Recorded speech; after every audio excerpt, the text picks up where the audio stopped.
Let's examine dog culture with the context of, is dog culture a result of capitalism? So, first, we got to look at the definition of disguise. So, we know that dog culture disguises itself. Dogs themselves are like brood parasites: fur baby, paw parent, all of these little slogans that they call dogs. Dogs are disguised basically as some type of human child in our life. Look up the word Kinderschema.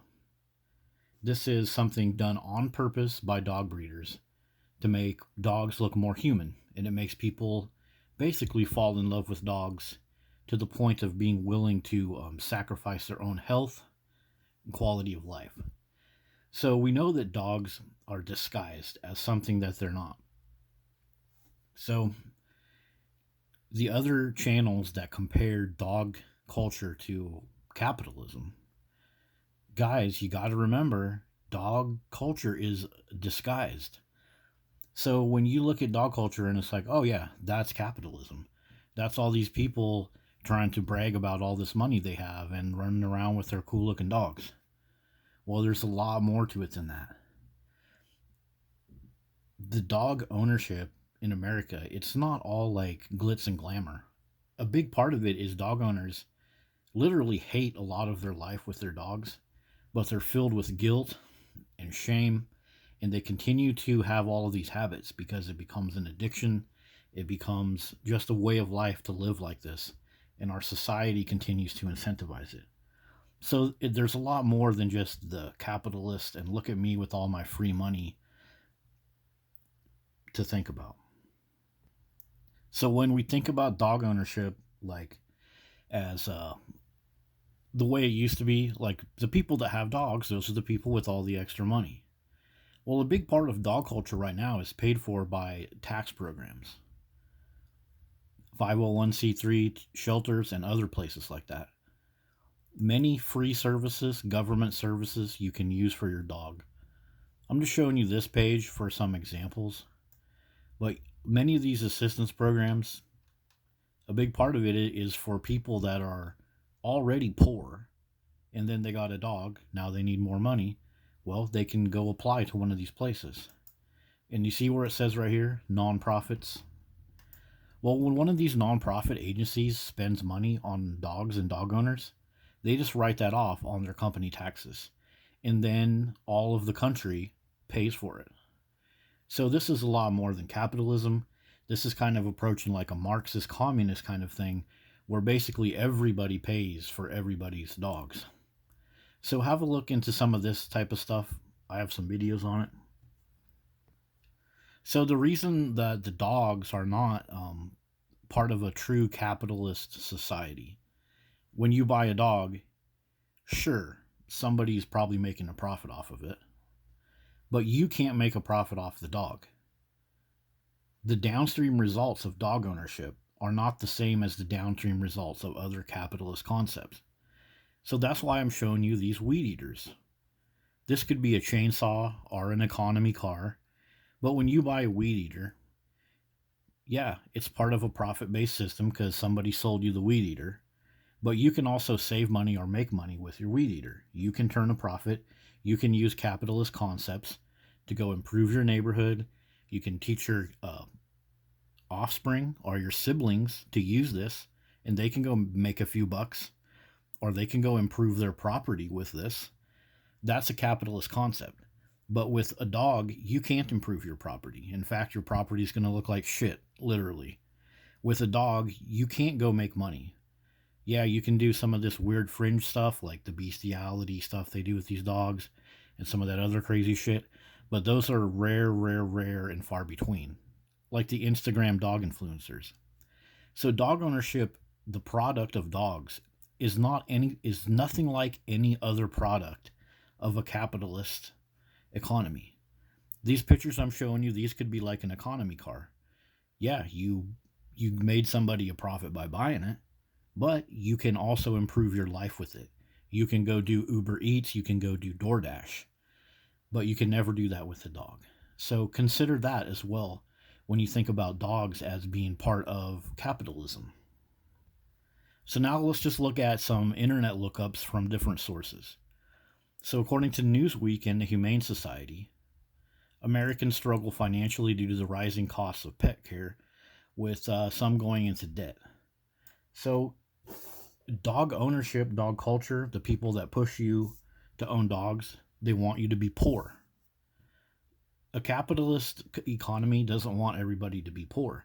They want people to be out there spending money and competing and innovating and building better products. So have a look at some of these sources. Dog ownership just means being poor. Okay, here's another one.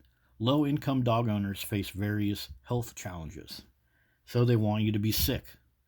Dog ownership, it means you're going to be sick. And low income dog owners have more problems than higher income dog owners because they don't get as much education, they don't have as much money, they often have more dogs in low income and Section 8 housing. Dogs in those houses are health risks. So it's all about being sick. Okay, so just consider that. How about this right here? Dog attacks occur at home. Most of them occur at home from a family or a close friend. So they want you to be insecure or dead or in the hospital, which means you're going to be living in filth. You're going to be without parents. You're going to be alone. So that's what dog culture wants. This is the downstream result of dog culture. So many pet owners form strong emotional bonds with their pets, according to Wikipedia in Boise. Go ahead and read this if you got some time. But again, they want you to be childless and alone because dogs, like a brood parasite, they're replacing humans. And if you just replace all these humans with dogs, like they say, you're not going to be able to continue capitalism. So dog culture itself could be cured by proper capitalism. Give that some thought. So here's a picture of somebody's rental house. So dog culture wants you to live like this. Filthy, full of roaches, mosquitoes, bed bugs, filthy carpets. The landlord is having problems. And what is the downstream result of this? Increased renters insurance and increased rental rates. So dog culture, again, they want you to be poor. They want you to be alone. But hey, you got a bunch of dogs and you got a house that looks like this. So, roaches. Another thing that comes along with dog ownership. Pet owners have more roaches because their pets can inadvertently create conditions that attract them. So dog ownership, what do they want? They want you to live in filth. They want you to live in a house full of bugs. That's not capitalism. Maybe there's some competition with the local, pest removers, but that's not capitalism. Living in filth is not capitalism. That sounds like almost every communist regime ever been. What's our next one? Oh, veterinary suicide. So again, they want you to be alone because if they're killing off veterinarians, that's one less friend that you have. That's pretty sad. That's depressing. What makes somebody want to kill themselves? Feeling useless, feeling full of anxiety. So that's another thing that pet ownership brings. Dog ownership, exactly. What's next? Oh, people choose dogs over babies. So they want you to be childless. They want you to be alone. Get yourself a dog because supposedly it's more freedom and flexibility. Except for you get your freedom and flexibility once you raise your children. With a dog, it's a permanent child and you become addicted to owning them and you actually never get your freedom. So another thing, this is kind of like communism. Dog owners have problems at work because of anxiety. It affects their focus and productivity. Well, that's just like communism. Everybody do the same at work. Everybody follow the government standards. Don't try to go too fast. Don't try to do too good. Don't make the bosses look bad by being creative and having competition. Just get a couple dogs. That'll knock your focus and your strength down at work. Like wearing a bunch of weights around your waist and covering up your eyes so you can't work properly. So, yeah, dog owners have work problems, so they want you to have a crappy time at work and not be focused or productive. That's not capitalism. So, what about the pet monitoring market? Look at the projected growth of this. So, this is homes filled with cameras. That sounds like tyranny to me. Doesn't sound like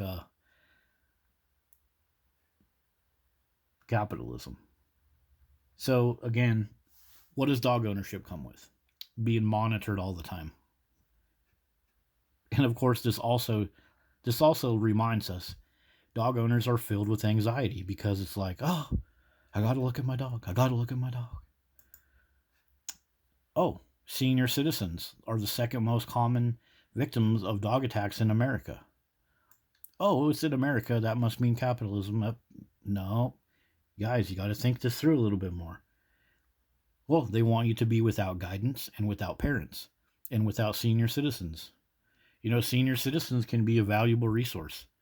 They can talk to you about lessons they learned, how to make friends, how to cook a chicken masala for dinner, all kinds of good stuff. But dogs remove the life and limbs and money and many other things from away from senior citizens. So that's not capitalism. Capitalism would find creative ways to put senior citizens to use.